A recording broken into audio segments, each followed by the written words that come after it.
Cuenta la leyenda que 2 atracadores fueron cercados por la policía y, en su huida, tuvieron que abandonar su vehículo de fuga y adentrarse en una estación de metro.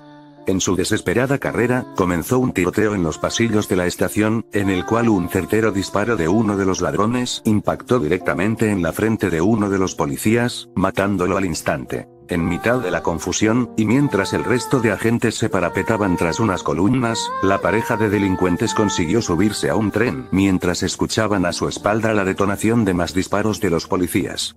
Pocos instantes después la máquina emprendió su marcha, escapando dentro de ella los ladrones. Era de noche y el vagón estaba prácticamente vacío, solo había 2 personas más en el tren que acababan de abordar. Un mugriento mendigo encapuchado que parecía inconsciente por su borrachera, aunque no soltaba una bolsa de papel con la cual protegía una botella de licor. Y un hombre con aspecto de abogado que, perfectamente trajeado, dormía con la boca abierta y muy probablemente se habría pasado de estación hacía bastante tiempo. Los atracadores, al comprobar que no estaban en peligro, empezaron a reír su suerte y a trazar un plan de fuga. Remaining time. X seconds. Probablemente en la puerta de la próxima estación nos esté esperando la mitad de la policía de la ciudad. Así que, en cuanto bajemos de este trasto, tenemos que meternos corriendo en el túnel. Dentro ya buscaremos cómo escondernos o escapar, dijo el que parecía más inteligente de ambos. El otro, asintió mientras vigilaba al resto de pasajeros. La estación se acercaba y, asustados por la posibilidad de que un grupo de agentes armados les esperaran en el andén, se agazaparon bajo los asientos. De ese modo, los asientos servirían de parapeto en caso de comenzar de nuevo un tiroteo. Pero, para su sorpresa, el tren no solamente no se detuvo en la estación, sino que además aumentó su velocidad de marcha. Estos cabrones nos están tendiendo una trampa, seguro que nos quieren llevar a un lugar que ya tengan controlado para evitar que muera alguien más en la estación. Seguro que han dado la orden al maquinista para que no se detenga. Visiblemente asustados, comenzaron a caminar como locos por el interior del tren, mientras buscaban un modo de escapar. Pero las puertas parecían selladas e incluso, disparando a la manilla que les permitía cambiar de vagón, no consiguieron su propósito. Una nueva estación pasó ante sus ojos a toda velocidad, pero esta vez se dieron cuenta de un detalle que en la anterior ocasión no detectaron. La gente que había en el andén esperando no parecía inmutarse, como si no pudieran ver la potente máquina que cruzaba a toda velocidad por la vía. El tren aumentaba su velocidad con cada metro recorrido y parecía adentrarse en las entrañas de la tierra.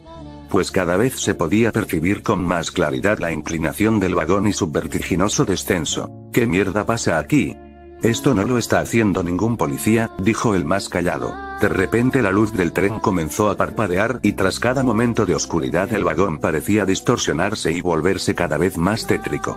Una especie de material viscoso similar a la sangre comenzó a brotar de las paredes, los asientos que antes parecían nuevos, envejecieron de golpe y se mostraban oxidados y con el plástico derretido. Era como si hubieran sido expuestos a altas temperaturas o alguien se hubiera dedicado a quemarlos con una llama. Aterrorizados e incapaces de articular palabra, vieron como una nueva estación se acercaba, pero esta vez no encontraron un andén a su paso. En su lugar había una especie de cámara de tortura en la que despellejaban vivo a un desdichado que gritaba de dolor mientras lloraba sangre. Las cámaras se sucedían una por una y la velocidad del tren se había aminorado, como para deleitar a sus pasajeros con las más crueles y brutales formas de torturar y causar dolor, que cada vez eran más sádicas y salvajes. De repente el tren se detuvo y el mendigo, que hasta el momento parecía inconsciente a causa de su borrachera, se levantó.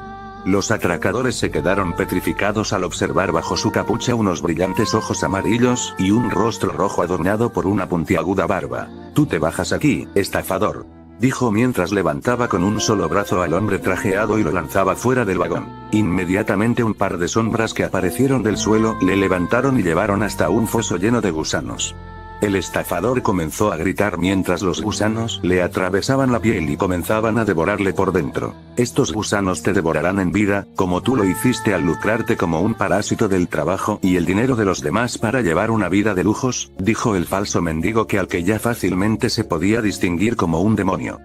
«Vosotros no tendréis tanta suerte, vosotros vais mucho más abajo». Al día siguiente las crónicas de todos los periódicos anunciaron la muerte de un policía y 2 atracadores que fueron abatidos a pocos metros del tren en el que pretendían escapar. Nota: el relato anterior no es en sí una leyenda urbana, sino más bien un cuento que dramatiza del temor que sienten muchas personas al adentrarse en la tierra. Son muchas las leyendas de personas que avanzando por el interior de una cueva y corren una suerte similar a la de los protagonistas de esta historia, desapareciendo en sus profundidades. Y es que el hombre por naturaleza se siente incómodo cuando sabe que se encuentra enterrado varios metros y con toneladas de tierra sobre su cabeza. Asimismo, los trenes suburbanos, el metro, parecen una mina inagotable de mitos y leyendas contemporáneas donde los protagonistas reciben un justo castigo por sus culpas o errores, el tren al infierno. La leyenda todos la conocemos. Al menos la parte en la que te pones frente al espejo y dices 3 veces su nombre. Entonces una chica o mujer se aparece y te desfigura, te mata. Pero la leyenda dice más de lo que sabemos. Se dice que hace muchos años Mary enfermó y murió. Su familia la enterró. En los años en los que vivía Mary, se enterraban a los cuerpos con una especie de cuerda que estaba atada en la superficie de una campanilla, ya que se conocía lo que era la catalepsia. Resulta que Mary se despertó y tocó la campana, pero nadie la escuchó. A la mañana siguiente los familiares vieron que la campana estaba en el suelo.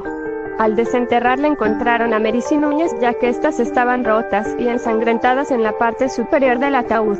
Mary echó una maldición antes de morir, y ahora todos los que frente de un espejo la llamen nombrando su nombre 3 veces, morirán. Pero antes de eso escucharás la campana, que nadie escuchó cuando Mary murió. Se confunde con la historia de María I de Inglaterra llamada María la Sanguinaria, llamada así por sus actos contra los protestantes. Su historia se ha mezclado con la historia de Elizabeth Bathory, dando así una confusión enorme. Pero esa Mary y la de la que ahora os hablo son 2 mujeres totalmente distintas. El origen de Bloody Mary como leyenda urbana se expande en 1978 cuando Janet Langlois publica su ensayo titulado Mary Wallace, I Believe in You, Myth and Ritual Subdued, en donde Langlois pretende explicar el origen de la leyenda y el significado del espejo. Era el único ensayo que estudiaba en profundidad el caso de Bloody Mary, recogiendo narraciones y sucesos de diversas personas. Pero como en toda leyenda urbana, existen varias versiones. En 1976 Marian Herbert Knapp en su antología llamada El folclore de los niños americanos, cuenta que un niño llamó a Mary Ward 47 veces frente al espejo, y esta apareció con un cuchillo y una verruga en la nariz. En 1988 Simon J. Brunner incluye en su libro un apartado titulado Los rituales de Mary Ward, donde nos cuenta que Bloody Mary fue asesinada en el bosque detrás de la escuela elemental Pine Road, y que para llamarla las niñas tenían que ir al cuarto de baño y pincharse los dedos con un alfiler para extraer 2 gotas de sangre, y después decir, creemos en Bloody Mary 10 veces con los ojos cerrados. Al abrir ojos y mirar en el espejo, verían a una niña de pelo largo, piel clara y un corte en la frente de donde brotaba sangre. Incluso parece haber una versión en la que Mary Wallace apareció en una esquina cuando estaba lloviendo, y un amable hombre se ofreció a llevarla, pero cuando avanzaron esta desapareció dejando solo una mancha de sangre en el asiento. Una mezcla de la chica de Alcurba. ¿Y qué pinta el espejo en todo esto? En la cultura popular se cree que los espejos son puertas a otros mundos. Todo esto se cree debido a la creencia que los antiguos mesoamericanos tenían respecto a estos objetos. Creían que además de predecir el futuro podrían comunicarse con sus antepasados, dioses y el otro mundo. Si ahora consideramos que Mary es un espíritu, ¿qué mejor forma de comunicarse con ella que con un espejo? Como habéis podido comprobar, a nuestra tenebrosa amiga Mary se le llama de diversas formas. En el texto que os he expuesto anteriormente se le ha nombrado como Bloody Mary, Mary Ward, Mary Wallace. Esto a mi parecer es una muestra más de que es solo una leyenda urbana extendida en diversos lugares. Aunque te atreves a averiguarlo. Considerado como uno de los objetos más legítimamente malditos del mundo, las personas que han poseído el jarrón han muerto en cuestión de semana. Su ubicación actual sigue siendo un misterio, pero se cree que la policía italiana sellaron el objeto en una caja de plomo y lo enterraron en un lugar secreto. Esperemos que a nadie se le ocurra cavar el lugar, el jarrón Bassano.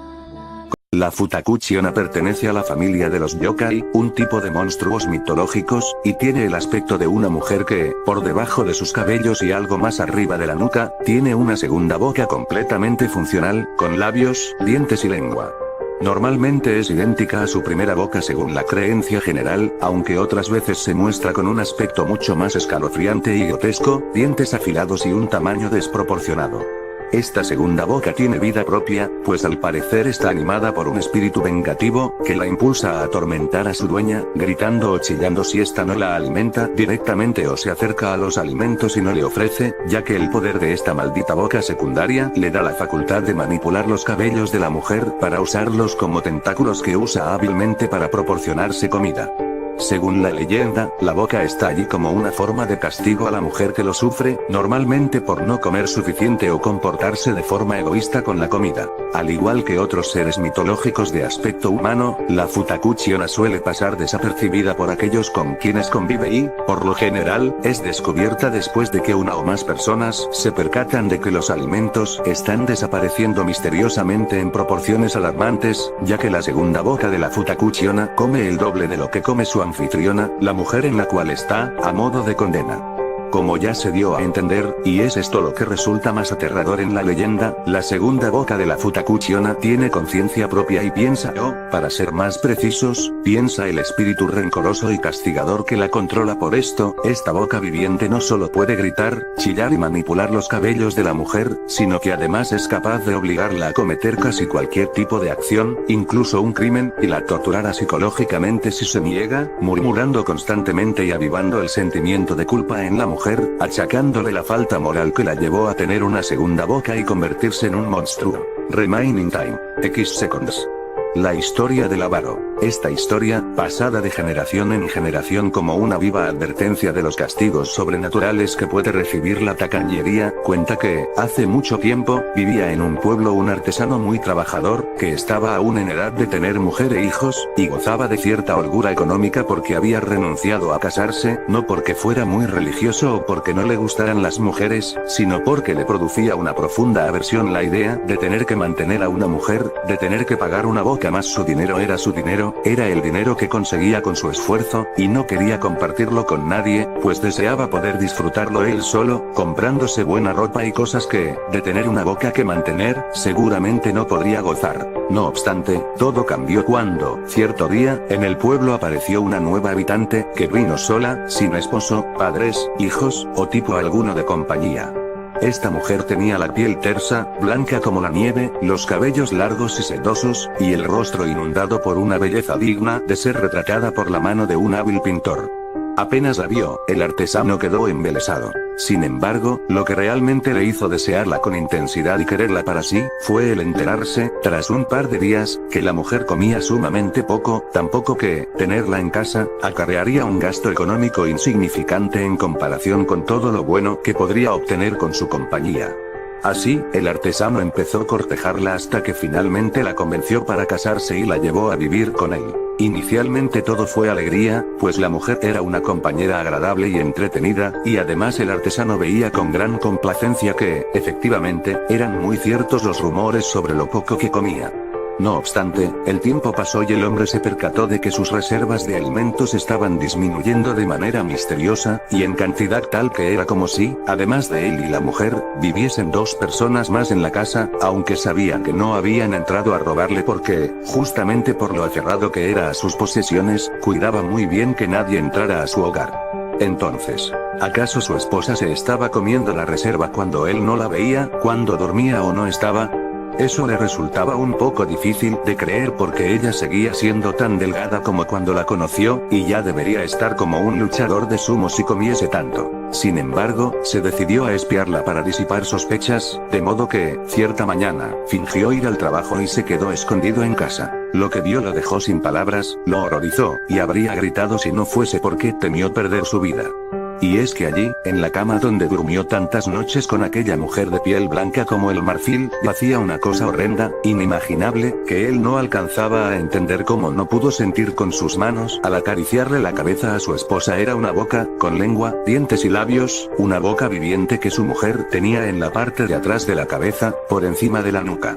Esta boca murmuraba cosas que él no alcanzaba a oír, pero creyó que eran acusaciones porque su mujer lloraba con cara de remordimiento, mientras la boca controlaba los cabellos de ella como si fuesen tentáculos, hasta que la mujer se levantó y se acercó a un plato de arroz, y entonces la boca viviente usó los cabellos para agarrar una cuchara y engullir con voracidad la comida. Fue lo más espantoso que jamás vio en toda su existencia, y unos días después pensó en divorciarse de su esposa, pero la segunda boca intuyó el plan y lo sorprendió en la bañera, llevándoselo a las montañas para matarlo, aunque allí él consiguió escapar y se escondió entre las hierbas y el agua verdosa de un pantano, donde permaneció hasta que su endemoniada mujer desistió y se marchó. Esta es la versión más conocida del final. En la otra, la mujer lo encuentra y lo asesina, devorándole el rostro lentamente con su boca secundaria. ¿Por qué se transforman en un Futaku-Chiona? Existen 4 versiones sobre la procedencia de la segunda boca que caracteriza a estos monstruos, cada una podría considerarse una leyenda independiente aunque todas tienen puntos en común. La mujer que no come. En la actualidad se le llama anorexia, pero siempre hubo mujeres que se privaban de comer pudiendo hacerlo para mantener la línea. Así, cuando enfermaban gravemente, a veces eran castigadas por las fuerzas que gobiernan el mundo sobrenatural, y el castigo era la aparición de una boca viviente que las obligaba a comer. La mujer que no alimenta a los hijastros. Cuentan que, cuando una madrastra no alimenta a sus hijastros y solo da de comer a su propia descendencia, es gravemente castigada si esa conducta causa, directa o indirectamente, haciéndolo más proclive a enfermarse y no recuperarse de las enfermedades, la muerte de un hijastro o una hijastra. Entonces le cae una terrible maldición, en la que el espíritu del difunto hijastro o hijastra entra en ella, en su cabeza, donde la atormenta murmurando cosas, y haciéndole crecer una segunda boca que comerá mucho más de lo que le fue negado en vida. Esta creencia se relaciona con una conmovedora historia, en la que una madrastra malvada tenía una hija y una hijastra. A la hija la trataba bien, y le daba de comer en abundancia, en detrimento de la relegada hijastra a la que apenas daba lo suficiente para evitarle la muerte. Sin embargo, esto fue mermando la salud de la criatura, que se enfermaba constantemente y un día falleció después, pasados unos 49 días, el tiempo máximo en que el alma está en el más allá antes de reencarnar. Según el budismo, la madrastra empezó a sentir terribles dolores en la parte posterior de su cabeza. Sentía que se le estaba abriendo el hueso, que algo le estaba creciendo, y a veces le parecía escuchar la voz de la hijastra en su cabeza, hasta que un día se despertó y tenía una boca en la parte que le causaba los dolores. Esta boca hablaba con la voz de la hijastra, pues estaba animada por su espíritu que, sediento de venganza, le exigía los alimentos que en vida no le dio, pero en mucha mayor cantidad. La madre egoísta. Parecida a la versión anterior, una creencia dice que la maldición de la boca viviente también cae sobre todas las madres que, bien por tacañería, por glotonería o ambas cosas, se alimentan bien solo ellas y a sus hijos no dan casi nada de comer, haciendo que se enfermen y mueran. A ellas, les viene la condena de que, el espíritu del hijo difunto, les atormentará bajo la forma de una boca viviente en la parte posterior de la cabeza. La esposa del leñador. Esta versión no se generaliza y se relaciona con una historia particular, en la que un leñador estaba un día cortando un árbol, cuando de pronto su esposa se acercó y él, sin querer, le dio un hachazo un poco por arriba de la nuca. Esto no mató a la mujer, pero la herida nunca sanó, y una boca viviente creció en su lugar. Futaku-Chiona. Finalizada la hora del almuerzo escolar, la maestra les comunicó a los alumnos que la junta directiva había planificado un simulacro de incendio en el que todos debían participar. Poco después sonó la alarma y los alumnos salieron para reunirse en el patio. Era un día caluroso, con el cielo despejado y un sol que hacía arder la piel, llenando las frentes de los estudiantes con pequeñas gotas de sudor. La maestra comenzó a leer la lista de nombres. Todos alzaban la mano y decían presente de forma mecánica, consumidos por el aburrimiento. Sin embargo, una chica de un grupo de 5 amigas se fijó en el hecho de que Carmen, una compañera de clase, estaba de pie junto a la alcantarilla, a la que le faltaba la tapa desde hacía semanas, y aún faltaba bastante para que la maestra leyera su nombre.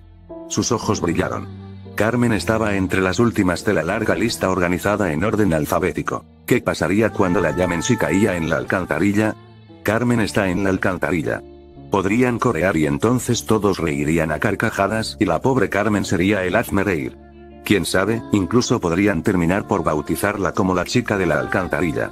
La oportunidad de romper el aburrimiento y hacer historia era perfecta, así que les comunicó discretamente la idea a sus 4 amigas y todas empezaron a agolparse en torno a Carmen, fingiendo torpeza para empujarla y hacerla caer sin que aquello pareciese premeditado. La maniobra fue perfecta, Carmen apenas emitió sonidos de queja mientras la hacían caer y, cuando dijeron su nombre, las 5 chicas empezaron a gritar: «Ella está en la alcantarilla, ella está en la alcantarilla». Un mar de carcajadas se desató, pero las risas empezaron a silenciarse cuando la maestra se acercó a ver y, antes de que emitiera palabra alguna, se giró y miró a todos con una mueca impregnada de angustia y terror. La situación no inspiraba risa alguna. Carmen había caído de cabeza en el hueco y al aterrizar su cabeza se había torcido hacia un lado en una posición totalmente imposible, su cara casi sin piel después de haberse raspado contra las paredes de la alcantarilla en la caída y una mueca espantosa como si hubiera tratado de gritar y no hubiese tenido el tiempo suficiente. La sangre se dispersaba en un charco que se mezclaba con el excremento húmedo y maloliente que impregnaba todo su cuerpo. Las 5 chicas se acercaron a ver. Una lágrima asomó tímidamente en la mejilla de la autora de la broma, mientras sus ojos atónitos contemplaban como una gorda cucaracha yacía sobre lo que alguna vez fue el rostro de Carmen, moviendo sus antenas como para ver si todo estaba bien. Pero nada estaba bien, y ella y cada una de sus amigas se sintieron como uno de esos repulsivos insectos cuando la policía vino y determinó que Carmen tenía el cuello roto y estaba muerta. Según dijeron, al caer Carmen se golpeó con las escaleras metálicas, de tal forma que perdió la cara y después se rompió el cuello al estrellarse contra el cemento. Minutos después se llevaron el cadáver de Carmen, acompañado por una procesión de moscas cuyos zumbidos eran casi el único ruido en medio del fúnebre silencio. Ese día hubo un interrogatorio después de clases. Todos debían ir. En el interrogatorio las 5 chicas dijeron que fue un accidente y que ellas fueron testigos. La policía les creyó y el caso de Carmen Winstead se cerró, pero algo aún más siniestro había comenzado. Meses después, compañeros de clase de la fallecida Carmen empezaron a recibir correos electrónicos que se titulaban «La empujaron» y afirmaban que a Carmen la habían empujado, que su muerte no era un accidente. También, los correos decían que los culpables debían asumir la responsabilidad del crimen, pues de lo contrario habría terribles consecuencias. La mayoría pensó que los correos eran una farsa elaborada por alguien que quería divertirse causando temor, pero otros no estaban tan seguros. Transcurridos unos pocos días tras la cadena de correos, la chica que ideó el plan para ridiculizar a Carmen estaba bañándose cuando de pronto oyó una extraña risa. Cerró el grifo para oír mejor. La risa parecía venir del interior de la ducha. ¿Acaso se estaba volviendo loca? Aterrada, se secó rápidamente, se vistió, se despidió de su madre nerviosamente y se fue a dormir más temprano que de costumbre. 5 horas después su madre se despertó al oír un portazo en la puerta de entrada. Su hija no estaba en la habitación ni en lugar alguno de la casa. Llamó a la policía, pero los agentes poco podían hacer al respecto, ya que no se podía interponer una denuncia en personas desaparecidas hasta que transcurrieran 48 horas, aún así prometieron a la desconsolada madre patrullar las calles cercanas para buscar a su hija. La búsqueda de familiares y amigos tampoco tuvo éxito y la chica no apareció aquella noche. La mañana siguiente, mientras el conserje del colegio limpiaba las hojas secas del patio, se encontró que la tapa de la alcantarilla, que habían vuelto a colocar después de producirse la trágica muerte de Carmen, había sido levantada y apartada a un lado. Al asomarse descubrió algo realmente escalofriante.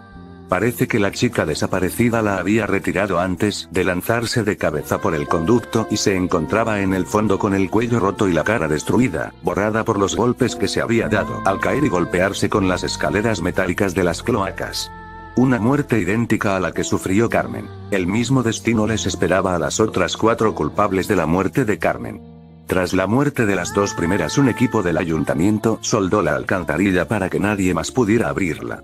Sin embargo, eso no pareció impedir a la tercera víctima arrancarla del suelo, algo que requería una fuerza sobrehumana.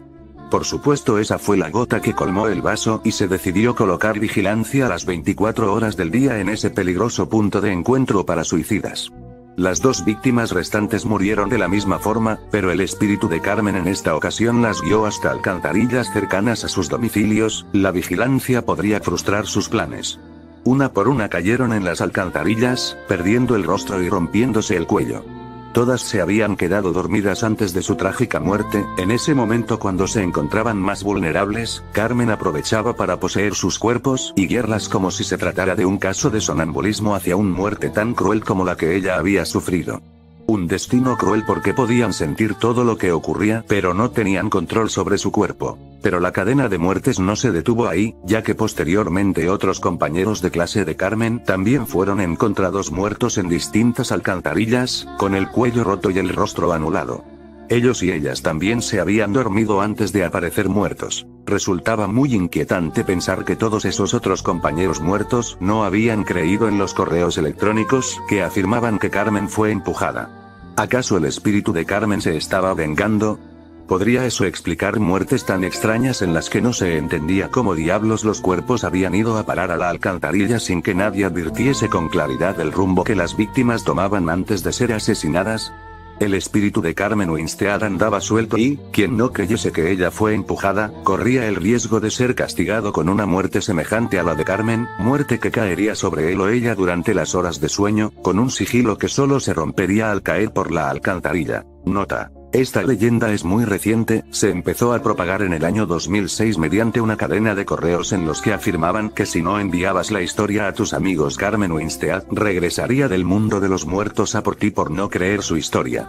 Actualmente está resurgiendo en Estados Unidos gracias a mensajes en cadena efectuados en Facebook a través de publicaciones en los muros, la maldición de Carmen Winstead.